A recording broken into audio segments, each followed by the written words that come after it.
और अब आपके लिए देखना जरूरी है कि यूक्रेन बॉर्डर पर मोदी की सेना भारतीयों को सुरक्षित निकालने के लिए कैसे काम कर रही है।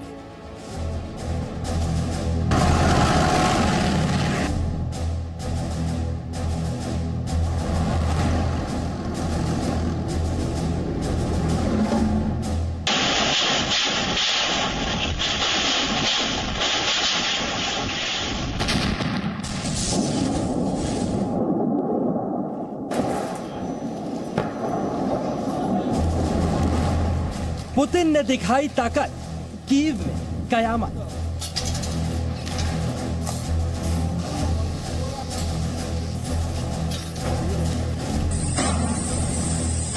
आखिरी अलर्ट, खाली करो कीव।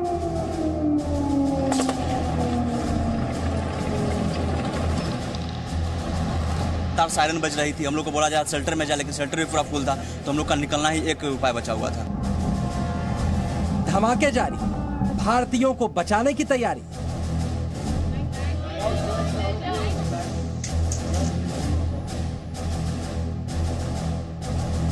प्रधानमंत्री जी ने जो एक मंत्री लेवल तक का एनवॉय भेजने का मतलब ही है कि हमारा टॉप प्रायोरिटी हमारे नागरिकों को सही सलामत अपना देश लेके आना। जब सब भागे, मोदी आए आगे।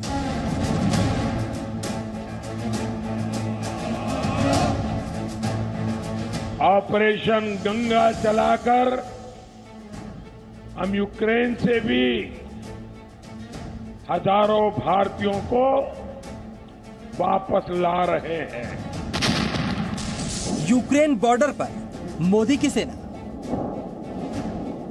तो आप जानते हैं कि यूक्रेन में इस वक्त दुनिया की सबसे खतरनाक लड़ाई लड़ी जा रही है और इस लड़ाई में एक तरफ शक्तिशाली रूस है तो दूसरी तरफ यूक्रेन, जिसे लगातार सपोर्ट मिल रहा है अमेरिका और नेटो के देशों का।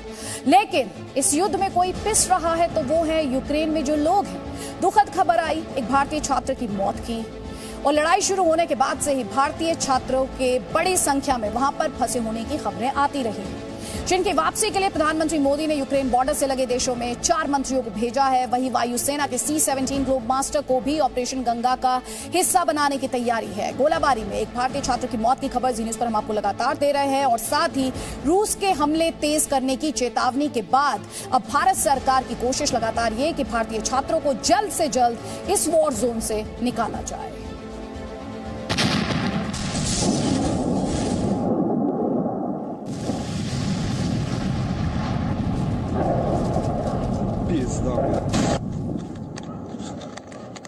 Я ебал в рот।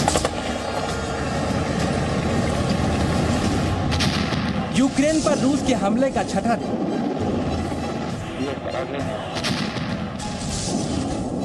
यूक्रेन के बड़े शहरों खासकर कीव और खार्किव पर रूस ने हमले की तीव्रता बढ़ा दी है।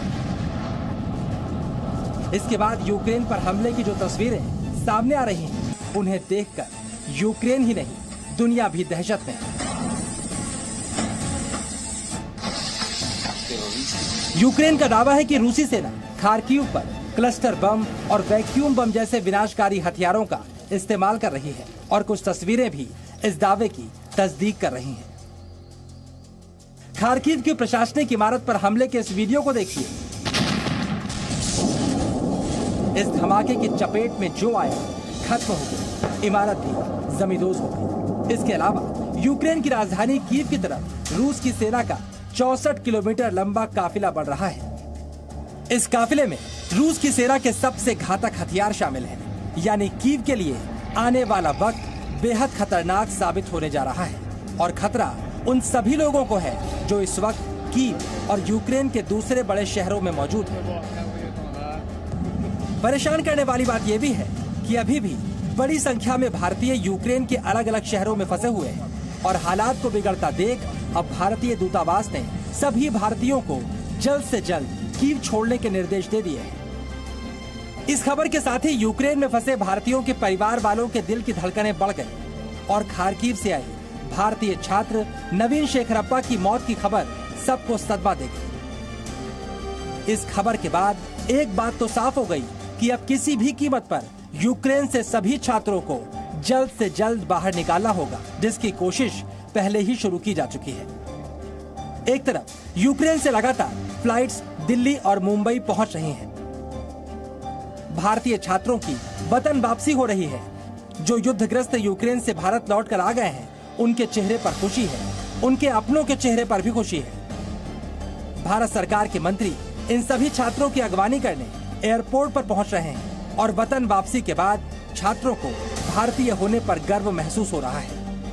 अच्छा था, इंडियन एम्बेसी हेल्प कर रही थी। रोमानिया में जैसे पहुंच गए, उन्होंने हमें खाना प्रोवाइड किया, शेल्टर प्रोवाइड किया, बसेस प्रोवाइड की बुचारेस्ट एयरपोर्ट तक पहुंचने के लिए।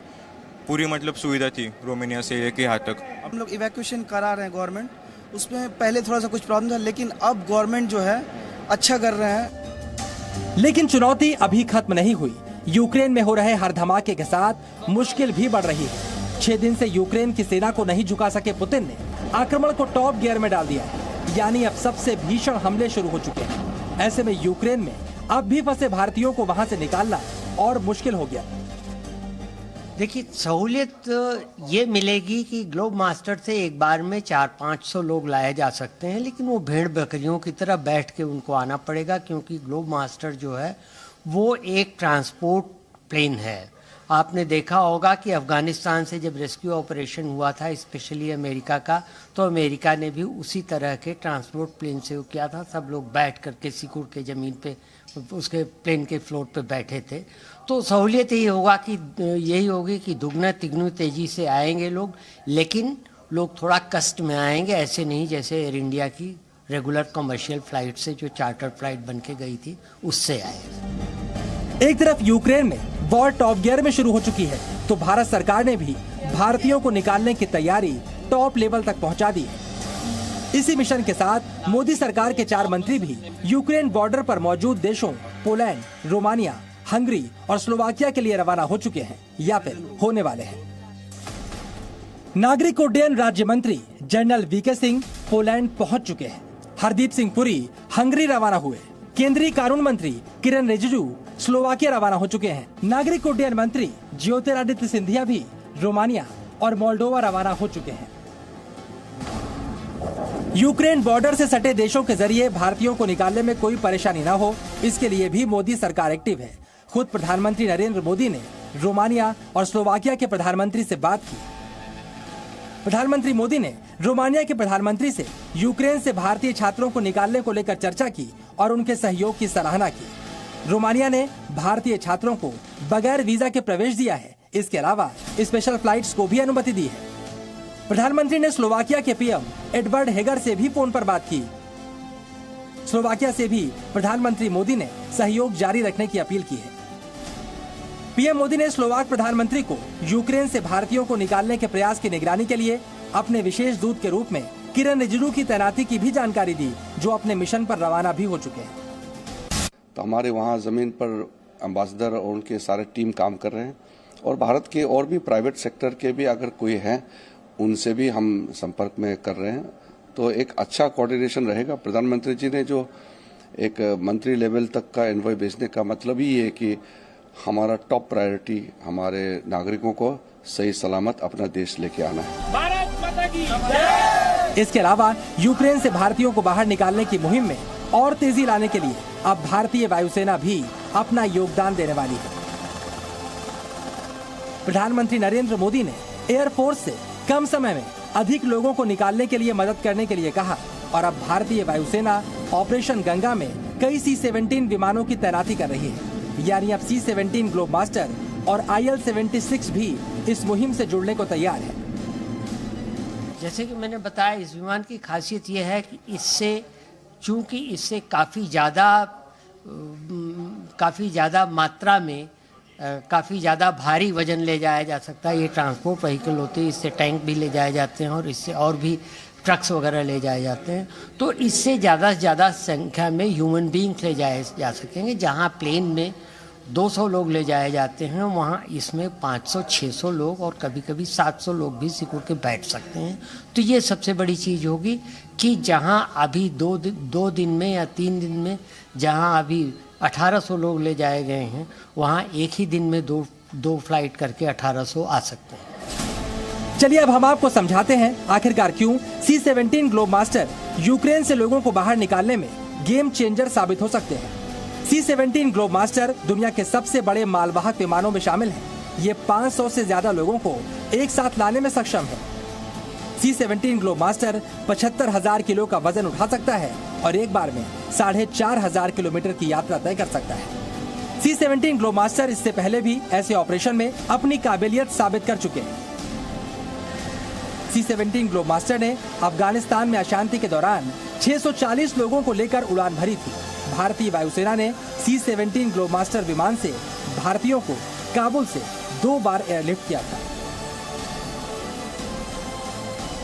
मुझे नहीं ख्याल है कि भारत ने कभी ऐसे C-72 को या ऐसे ग्लोबमास्टर को इस्तेमाल किया हो, क्योंकि भारत ने जब भी और भी फ्लाइट्स मैंने भी दो रेस्क्यू ऑपरेशंस हैंडल किए हैं, उसमें भी रेगुलर कमर्शियल प्लेन्स को चार्टर फ्लाइट में बदल करके ले जाया गया। इसके अलावा यूक्रेन में भारतीय की मौत के बाद भारत सरकार ने रूस और यूक्रेन के राजदूतों को भी तलब किया और भारतीयों की सुरक्षा और यूक्रेन से सकुशल वापसी का मुद्दा उठाया गया।